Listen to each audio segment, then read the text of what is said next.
তুমি যদি এবছর মেডিকেল ভর্তি পরীক্ষা দিতে চাও তাহলে এই ভিডিওটা তোমার জন্য।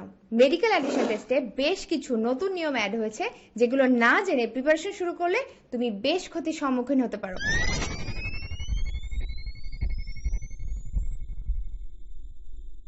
হ্যালো এভরিওয়ান, আমি ডক্টর সুস্মিতা বিশ্বাস।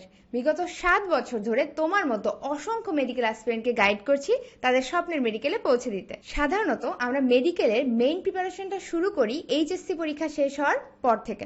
মেডিকেল ভর্তি পরীক্ষা হয় বাংলাদেশের স্বাস্থ্য মন্ত্রণালয়ের অধীনে। এই অ্যাডমিশনে অংশগ্রহণের নীতিমালা যখন প্রকাশ করা হয় তখন মেডিকেল ভর্তি পরীক্ষার আর মাত্র 1 মাস বাকি থাকে এবং যখন অলরেডি স্টুডেন্টদের 80% প্রিপারেশন বিগত 2 মাসে কিন্তু কমপ্লিট হয়ে যায়, তখন ম্যাক্সিমাম স্টুডেন্টই জানতে পারে সে হয়তো কখনো মেডিকেল ভর্তি পরীক্ষায় বসতেই পারবে না।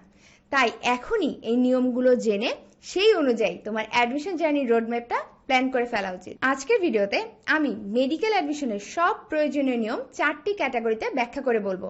প্রয়োজন হলে খাতা কলমে নোট করে ফেলো। সো নাম্বার 1, প্রথম নিয়মটা হলো এসএসসি এবং এইচএসসি এর সাল এবং সাবজেক্ট নিয়ে।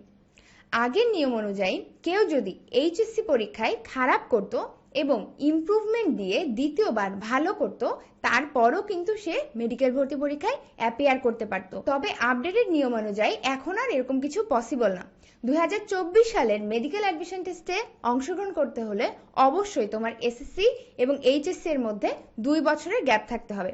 একটু ব্যাখ্যা করে বলি, তুমি যদি এইচএসসি 24 ব্যাচ হও তাহলে তোমার এসএসসি ব্যাচ হতে হবে 22, এবং তুমি যদি এইচএসসি 23 ব্যাচ হও সেক্ষেত্রে তোমার এসএসসি হতে হবে 21। এর বাইরে কেউ কিন্তু মেডিকেল অ্যাডমিশন টেস্টের জন্য অ্যাপ্লাই করতে পারবে না। আবার এসএসসি বা এইচএসসি সায়েন্স বা বিজ্ঞান বিভাগ থেকে পাশ করতে হবে, এটা আমরা সবাই জানি, কিন্তু এইচএসসি তে অবশ্যই 3টা সাবজেক্ট থাকতে হবে, বায়োলজি, ফিজিক্স এবং কেমিস্ট্রি। তবে এই ক্ষেত্রে বায়োলজিটা মেইন সাবজেক্ট হতে হবে নাকি 4th সাবজেক্ট হতে হবে এ ধরনের কোনো বাধা ধরা নিয়ম নেই। নাম্বার 2, দ্বিতীয় নিয়মটা খুবই ইম্পর্টেন্ট, মনোযোগ দিয়ে শোনো। এবছরের আপডেটেড সার্কুলার অনুযায়ী মেডিকেল অ্যাডমিশন টেস্টে বসতে হলে এসএসসি এবং এইচএসসি এর মোট জিপিএ মিনিমাম তোমার 9 পয়েন্ট থাকতে হবে। অর্থাৎ যদি এসএসসি বা এইচএসসি কোনটা যদি খারাপ হয় এবং কোনো কারণে জিপিএ 5 মিসও হয়ে যায় কিন্তু তোমার মোট 9 পয়েন্ট থাকে তাহলেই কিন্তু তুমি মেডিকেল অ্যাডমিশন টেস্টে বসতে পারবা। একটু ব্যাখ্যা করে বলি, এসএসসি তে তোমার জিপিএ যদি হয় 4 এবং এইচএসসি তে তুমি যদি 5 পয়েন্ট সিকিউর করতে পারো অর্থাৎ মোট 9 পয়েন্টস হয় সেক্ষেত্রে কিন্তু তুমি মেডিকেল অ্যাডমিশন টেস্টের জন্য এলিজিবল।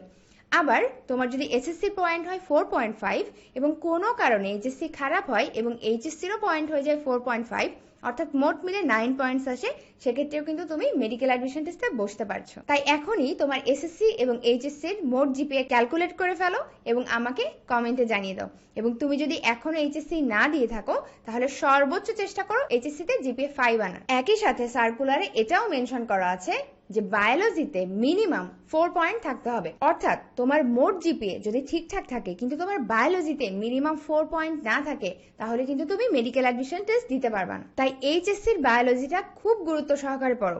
এইচএসসি তে বায়োলজিটা তুমি যদি ভালো করে পড়ো, একে তো এইচএসসি তে ভালো রেজাল্ট করতে পারবা, ভালো জিপিএ আসবে, একই সাথে তুমি মেডিকেল অ্যাডমিশন টেস্টের জন্য সবার থেকে এগিয়ে থাকবে। কারণ এসএসসি এবং এইচএসসি এর জিপিএ এর উপর মেডিকেল অ্যাডমিশন টেস্টে 200 মার্ক বরাদ্দ থাকে।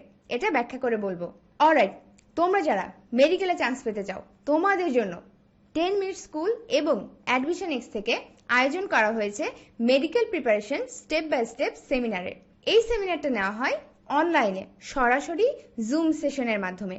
3 দিনের এই ফ্রি লাইভ সেমিনারে আমি এবং ডক্টর তৌফিক পিকন ভাইয়া তোমাদেরকে শেখাবো এবছর মেডিকেল অ্যাডমিশন ক্র্যাক করার সিক্রেট ফর্মুলা। কিভাবে তুমি তোমার অ্যাডমিশন জার্নিটা প্ল্যান করবে, কিভাবে বেস্ট মেথডে প্রিপারেশন নিবে এবং বেস্ট ওয়েতে প্র্যাকটিস করে কিভাবে সবার চেয়ে এগিয়ে থাকবে সবকিছু জানতে পারবে এই ক্যাম্পে। তোমার প্রিপারেশন এখন যেমনই হোক না কেন, এইচএসসি এর আগেই তুমি যদি মেডিকেল অ্যাডমিশন ক্র্যাক করার সিক্রেট সব স্ট্র্যাটেজি জানতে চাও তাহলে এখনই ক্যাপশনে অথবা কমেন্টে দেওয়া লিংকে গিয়ে দ্রুত রেজিস্ট্রেশন করে ফেলো। অলরাইট, যেমনটা বলছিলাম, এসএসসি এবং এইচএসসি এর জিপিএ এর উপর মেডিকেল অ্যাডমিশন টেস্টে মোট 200 মার্ক বরাদ্দ থাকে। কিভাবে একটু ব্যাখ্যা করে বলি। মেডিকেল অ্যাডমিশন টেস্ট মোট 300 মার্কের হয়, এর মধ্যে 100 মার্কের এমসিকিউ এক্সাম নেওয়া হয় 1 ঘন্টায়। সো এই 100-র মধ্যে বায়োলজিতে 30, কেমিস্ট্রিতে 25, ফিজিক্সে 20, ইংলিশে 15 এবং সাধারণ জ্ঞান বা জিকে থেকে 10 নম্বর বরাদ্দ থাকে। এভাবে মোট 100 মার্ক হয় এবং এই 100তে পাস মার্ক থাকে মিনিমাম 40। অর্থাৎ তুমি যদি বেসরকারি মেডিকেলে পড়তে চাও তোমাকে মিনিমাম 40 পেতেই হবে। আর বাকি 200 মার্ক হিসাব করা হয় এসএসসি এবং এইচএসসি এর জিপিএ থেকে। এসএসসি এর জিপিএ কে 15 দিয়ে গুণ করা হয় এবং এইচএসসি এর জিপিএ কে 25 দিয়ে গুণ করা হয়। এভাবে টোটাল 200 মার্ক হিসাব করা হয়। এই জিপিএ এর 200 এবং এমসিকিউ এর 100, এভাবে মেডিকেল অ্যাডমিশন টেস্ট মোট 300 মার্কের হয়। এক্ষেত্রে বলে রাখা ভালো, মেডিকেল অ্যাডমিশন টেস্ট যেহেতু 2 বার দেওয়া যায়, তাই সেকেন্ড টাইমে যারা মেডিকেল ভর্তি পরীক্ষা দেয় তাদের মোট নম্বর থেকে 5 কেটে নেওয়া হয়। আবার যারা সরকারি মেডিকেল বা ডেন্টালে ভর্তি থেকে দ্বিতীয়বার মেডিকেল অ্যাডমিশন টেস্টে অ্যাপিয়ার করে, সেক্ষেত্রে এই বছর থেকে তাদের 10 নম্বর কেটে নেওয়া হয়। তবে কেউ যদি বেসরকারি মেডিকেল বা বেসরকারি ডেন্টাল অথবা সরকারি ভার্সিটিতে ভর্তি থেকে সেকেন্ড টাইম মেডিকেল এক্সাম দেয়, সেক্ষেত্রে কিন্তু অ্যাজ এ সেকেন্ড টাইমার শুধুমাত্র তাদের 5 নম্বর কাটা যাবে, 10 নম্বর নয়। নাম্বার 3, তৃতীয় যে বিষয়টা থাকে সেটা হলো কোটা নিয়ে। সরকারি মেডিকেলে মোট সিট থাকে 5380টা। এর মধ্যে ফ্রিডম ফাইটার বা মুক্তিযোদ্ধা কোটার জন্য বরাদ্দ থাকে 108টা সিট। এই কোটায় সাধারণত বেশ কিছু সুবিধা পাওয়া যায়। মার্কের তুলনায় সিরিয়াল কিন্তু বেশ এগিয়ে আসে। তুমি যদি মুক্তিযোদ্ধা কোটার জন্য এলিজিবল হও, তাহলে অবশ্যই মুক্তিযুদ্ধ বিষয়ক মন্ত্রণালয় স্বীকৃত তালিকা বা গেজেট নম্বর তোমাকে অনলাইন অ্যাপ্লিকেশনে সাবমিট করতে হবে। তারপর এটা ভেরিফিকেশনে যাবে এবং ভেরিফাই হলে কোনোভাবে যদি এটা ভুল প্রমাণিত হয়, তাহলে তুমি যদি কোনো সরকারি মেডিকেলে চান্স পেয়েও থাকো, সেখানে কিন্তু তুমি ভর্তি হতে পারবে না। একই সাথে ট্রাইবাল এবং নন ট্রাইবাল কোটার জন্য 39টা সিট বরাদ্দ থাকে। নাম্বার 4, 4 নম্বর নিয়মটা ও লেভেল বা এ লেভেল থেকে যারা এক্সাম দিবে তাদের জন্য এবং একই সাথে যারা দেশের বাইরে এমবিবিএস পড়তে চাও তাদের জন্য।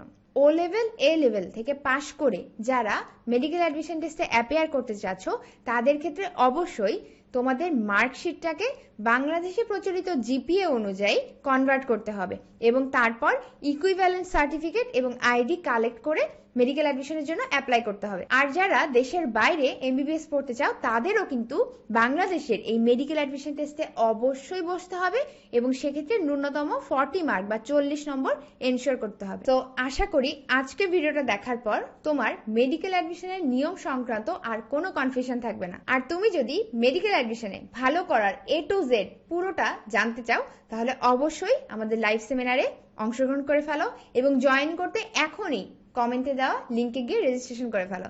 দেখা হচ্ছে medical preparation step by step live সেমিনারে।